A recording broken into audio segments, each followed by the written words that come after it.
Schnelle Reaktionen auf Störungen und Notfälle sind für kritische Infrastrukturen wie Netzbetreiber essentiell wichtig. Wie Sie digitale Prävention betreiben können, wollen wir Ihnen heute an der BPM Suite Aeneas zeigen.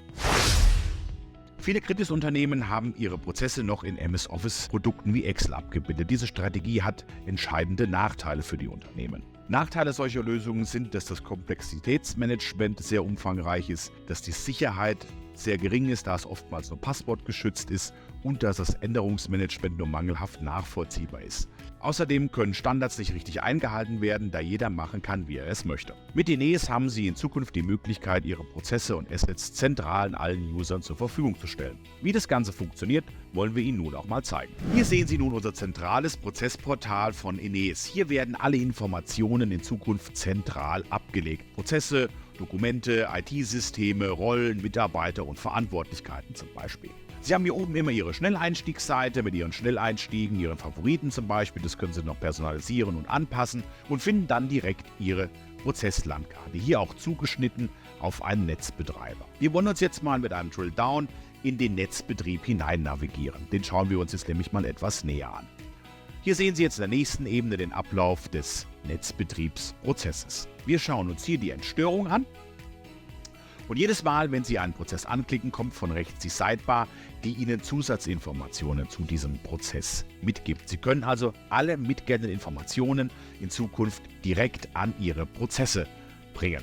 Das können Beschreibungen sein, das sind die klassischen Verantwortlichkeiten, die Sie hier sehen. Das sind Ihre Inputs und Outputs, Ihre IT-Systeme, Ihre Dokumente, Ihre Kennzahlen, Ihre Management-Links aus verschiedenen Normen und Richtlinien, Ihr Risikomanagement oder Ihr ISMS, was Sie hier verknüpfen können. Von hier aus wollen wir uns nun mal in das zentrale User-Dashboard begeben. Wir klicken einfach links in das User-Dashboard herein und sehen hier direkt alle unsere Verantwortlichkeiten. Hier sehen Sie nun alle Informationen, die den User betreffen. Das sind einmal natürlich seine klassischen Kontaktdaten und seine Rollen, seine Abteilung und seine Gremien.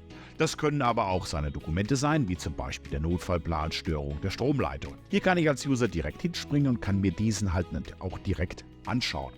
Ich sehe, wer ist verantwortlich für und wo wird dieser Notfallplan verwendet und welches IT-System unterstützt uns hier dabei. Wir gehen jetzt wieder zurück aufs Dashboard, denn hier sehe ich natürlich auch noch viel mehr, wie meine Durchführungsverantwortung in den Prozessen, meine Handbuchverantwortung oder meine operative Prozessverantwortung, wie den Entstörungsprozess zum Beispiel. Auch den kann ich mir hier genauer anschauen, ist dieselbe Sidebar, wie wir sie vorhin über die Startseite, über die Prozesslandkarte gesehen haben.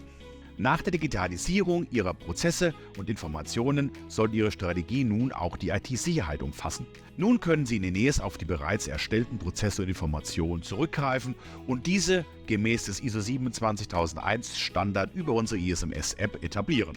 Wir springen jetzt direkt in unsere ISMS-App. Wie Sie sehen, wird die Prozesswelt nun erstmal ausgeblendet und Sie können sich komplett auf das Thema ISMS konzentrieren und können auch schon die ersten weiteren Informationen wie weitere Prozesse oder Systeme anlegen. Sie finden Ihre Heatmap, Vor- und Nachmaßnahmen und die dazugehörige ISMS-Organisation. In der Navigationsleiste finden Sie nun Ihr allgemeines Aufgabenmanagement oder weitere Punkte wie den Anwendungsbereich, Ihre Stammdaten oder Ihr Risikomanagement inklusive Identifikation, Analyse und Risikobehandlung. Wenn wir Ihr Interesse geweckt haben und Sie etwas tiefer in das Thema eintauchen möchten, lade ich Sie ganz herzlich zu unserem Webinar zum Thema ISO 27001 und NIS 2 am 11.06. ein. Hat Ihnen das Video gefallen, dann liken Sie es gerne und wenn Sie in Zukunft keine Videos verpassen wollen, dann abonnieren Sie gerne unseren Kanal.